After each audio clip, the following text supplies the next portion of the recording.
Minecraft has evolved a lot in the past 10 years and a lot of things have changed. In this video we will go back in time and take a look at some of the most important updates and features that have taken place in that time and made Minecraft the game that it is known as today. So let's get straight into the year 2010 with an Alpha 1.0 update. This update introduced a lot of well-known redstone items into the game, like redstone dust, redstone torches, levers, buttons and pressure plates.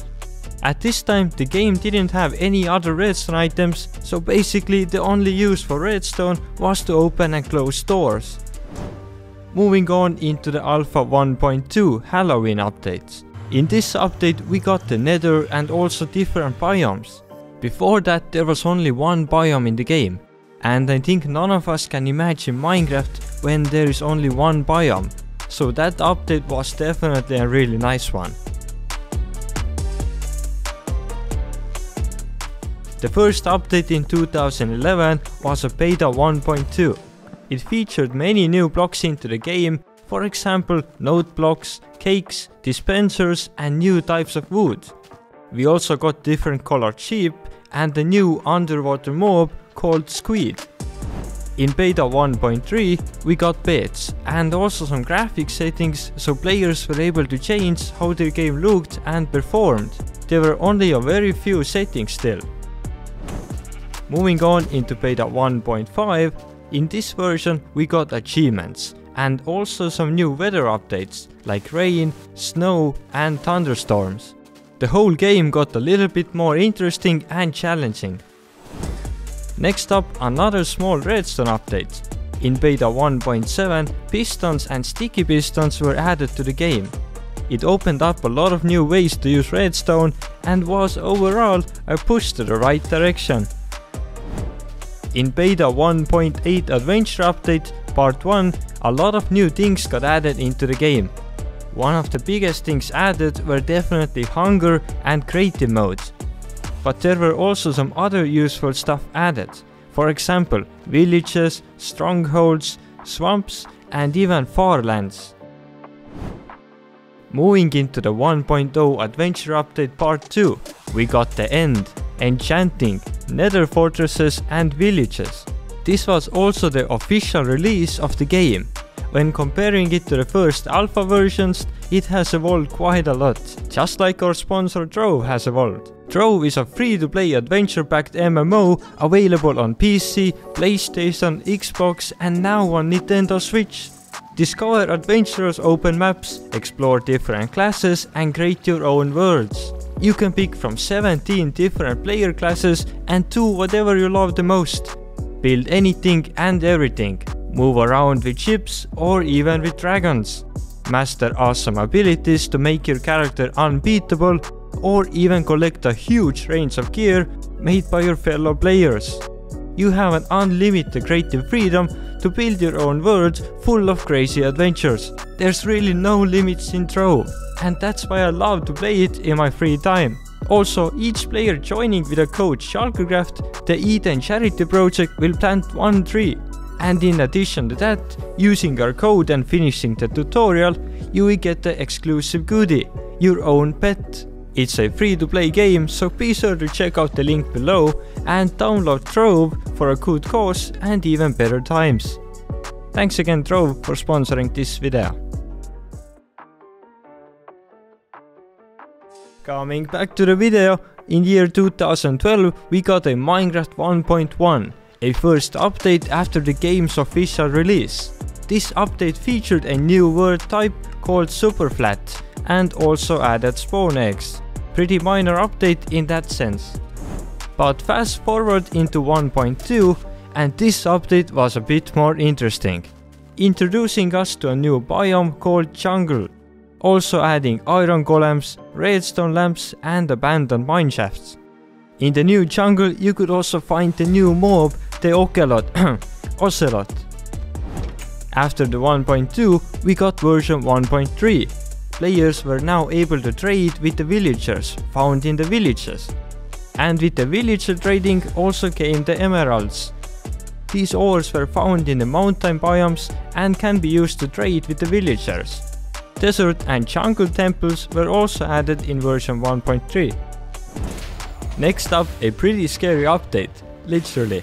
1.4 update featured a new boss mob called the Wither. Killing the Wither dropped you a nether star, so you could use that to make another new block called Beacon. With the 1.4 update also came anvils, command blocks and item frames. Hopping into the year 2013, we have the version 1.5 Redstone update. This update featured many new redstone related blocks and mechanics. For example, hoppers, blocks of redstone, daylight sensors and comparators were added. The 1.5 update also improved the lighting in the game.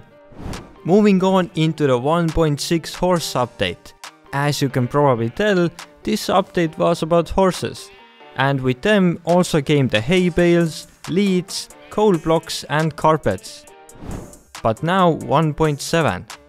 This update changed the world. This is a pretty big one. The 1.7 update featured 11 new biomes, entirely new world generation, different colored stained glass and custom sized nether portals. This update changed the whole look of Minecraft and made it a lot more interesting to explore. Jumping into 2014, we got a 1.8 Bountiful update. This included all new ocean monuments located at the bottom of the oceans. Another new feature was the bouncy slime blocks that we all commonly use today. The update also came with new underground blocks called granite, andesite and diorite. Endermites and banners were also added into the game. In 2015, there were no major updates for the whole year for some reason. So let's move straight into 2016. And starting off the year 2016, we probably got the most controversial update in Minecraft history. And that was the 1.9 combat update. It totally changed how PvP mechanics work in the game. And a lot of players didn't like it. Along with the combat update, the developers also added shields and an ability to use the player's second hand. The update also had a nice overhaul in the end, giving us the outer end islands, end cities and shulkers. The elytras were also added into the game. But moving on into the 1.10 Frostburn update, where polar bears, strays and husks were added. Also a new block called Magma Block. This made the cold biomes a lot more interesting and worth exploring. Next up we have the 1.11 Exploration update.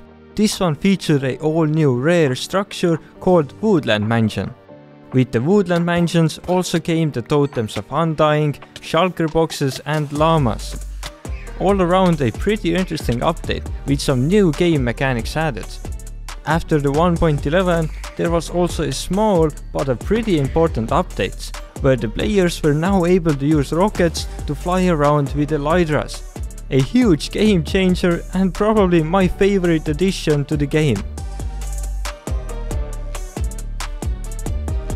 And flying straight into the year 2017, we have a 1.12 World of Color update.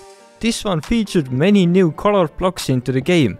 To start off, we got colored concrete powder, also glazed terracotta, different colored beds and even parrots. This update definitely added a lot more color into the game that it missed before. Moving into year 2018, we had a 1.13 Aquatic update, where the whole underwater got upgraded. This update included a lot of new underwater items and mobs. Like for example, kelp, seagrass, corals, dolphins, turtles and many more blocks and mobs were added. With this update also came the ability to swim and the water physics changed a bit. The most annoying mobs ever, called phantoms, were also introduced in 1.13. Thanks a lot. Jumping into the year 2019, we got another pretty big update. It was called 1.14 Village and Pillage Update. It involved an update to all the game textures and an overhaul in the villages. The version also came with some new mobs called illagers, foxes and pandas. And a new in-game event called Raid, in which waves of villagers spawn and attack a village, was added. In the same year we also got another awesome update, and that was the 1.15 Buzzy Bees update. As the name suggests, this update was all about the bees, adding many different blocks and items associated with the bees. For example, we got bee hives, bee nests, honey bottles and honey blocks. Next up, something pretty cool happened in 2020. We got the Nether update. It consisted of many new Nether biomes, blocks and also Nether mobs. And was definitely a welcomed update, since the Nether had been looking exactly the same for many years. And with the new Nether also came a new ore called Netherite. It is even stronger than diamonds, and unlike the most new ores introduced, you were able to craft armor out of it. So definitely something people didn't expect. Moving into the current year, 2021, we got the 1.17 Caves and Cliffs update part 1. The main focus of this update was to overhaul the caves and mountains in the game. Unfortunately, it got split into 2 parts, and the part 2 is yet to be seen, but should come out in the month of December or November this year. Nonetheless, even the part 1 gave us some pretty cool new types of blocks and mobs. And if you want to know more about the most recent Caves and Cliffs update, then we have made a video on it covering the most interesting new features, so check it out if you're interested. It's awesome to see how far Minecraft has come, and I'm excited to see what the future will hold. But until then, maybe you should check out some of our other videos. Thanks for watching, see ya!